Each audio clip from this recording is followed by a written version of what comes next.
Once again, Honda is trying to break free from the mainstream into the BMW 3 Series, Audi A4, Mercedes C-Class compact executive sector with its latest Accord. Last time, it only partly achieved the same, but with a bigger, more luxurious model, it stands a better chance, differentiating itself with jaw-dropping technology and fiendishly clever engineering. As before, both Saloon and Tourer estate versions are offered.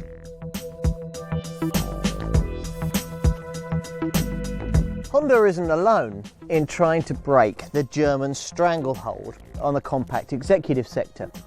Cars like the Lexus IF, the Jaguar X-Type, the Saab 9-3 and the Volvo S60 have been trying to do it for years, and these products now occupy a kind of hinterland that's more prestigious than a mainstream Ford Mondeo or Volkswagen Passat, but not quite at Mercedes, BMW or Audi level.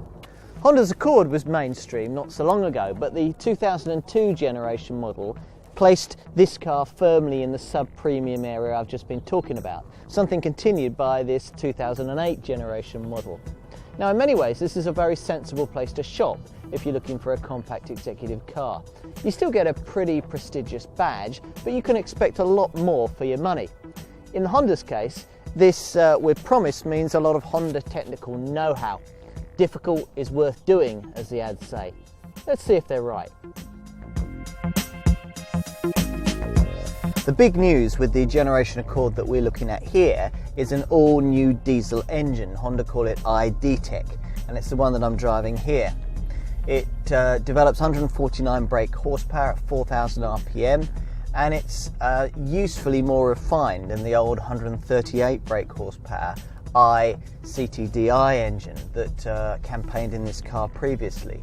It also beats it in terms of emissions and in terms of fuel economy, and with a peak torque figure of 350 Newton meters, it's usefully punchy.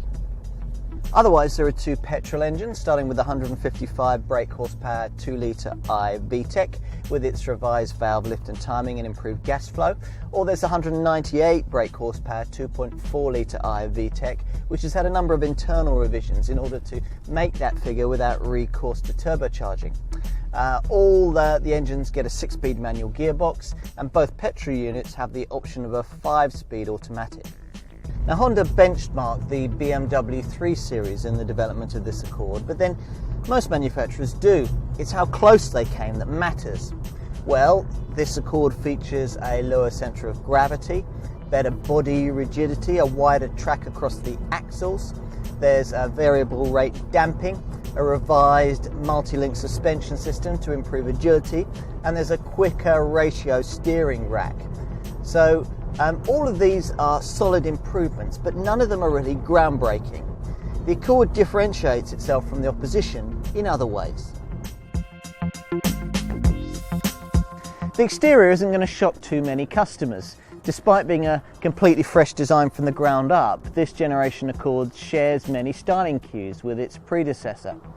Park the two cars side by side though, and you'll see that this generation version is lower, far wider, has a more hunkered down, aggressive stance with more pugnacious wheel arches.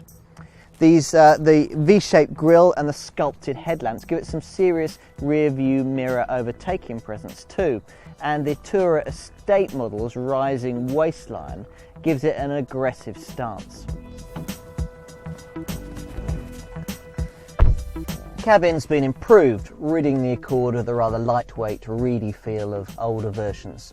The dash extends from the centre console, flowing around the seats at the front, giving the cabin some character. The dash also has these floating backlit instruments with an LCD display in the middle of the centre speedo dial. Honda has spent a large proportion of its budget on these front seats, which are at the same time more supportive and better able to absorb and damp vibration. Now, the company's also taken a few cues from its expertise in building mini MPV people carriers, and there are storage solutions dotted all around the cabin. Things like this lidded box to the right of the wheel. You've got these storage compartments either side of the centre console, the cup holders, and a huge box under the central armrest here. Out back in the saloon, you've got 467 litres of boot space. That's more than you get in the Tourer Estate with all the seats in place. Although if you fold the Tourer Estate seats down, then you've got 672 litres on offer to play with. Prices lie in the £20,000 to £27,000 bracket common to this class of car. So in other words, you'll need to budget a little bit more if you're graduating out of the Mondeo medium range mainstream. But there's a slight saving to be made if you're comparing with a compact executive German rival, particularly if you take specification into account. Now do that and your saving over an Audi A4 will be about £2,000 comparable model for comparable model. If you're looking for the Tourer Estate version, then you'll need to budget around £1,000 more variant for variant. You've got features like alloy wheels, cruise control and climate control across the range, and continuing Honda's quest to bring luxury sector advanced technology to lower market segments, Honda's clever ADAS pack is available as an option, including ACC and LKAS. Don't you just love acronyms?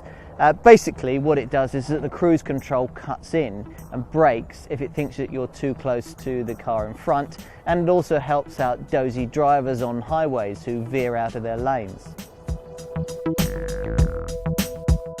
Honda is bullish about residual values, claiming that a bigger, better built car that's cleaner and more fuel efficient ought to be a winner on the used market. Well, that may well be the case, but in the more immediate future you should find the Accord to be a model citizen when it comes to fuel economy and particularly green credentials. The iDTEC engine is so clean that it meets the US's stringent EPA Tier 2 Bin 5 regulations that have required German rivals to make special and expensive modifications to their cars. Now, you should find in terms of emissions that the petrols achieve between 170 and 211 grams per kilometre, while the diesels manage between 148 and 157 grams per kilometre. At the pumps, expecting the 2 litre petrol to achieve a combined fuel economy figure of 38.7 miles to the gallon, whereas if you're at the wheel of a diesel, you can expect 50.4 miles to the gallon.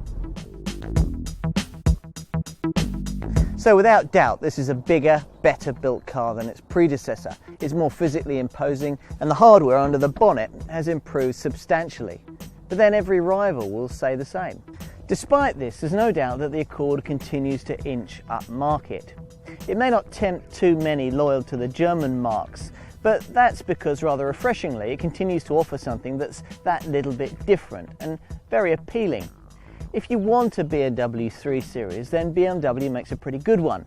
But if you like to plough your own furrow and go for something just that little bit different, then I'm guessing that you get on better with this car. Try one and you'll see what I mean.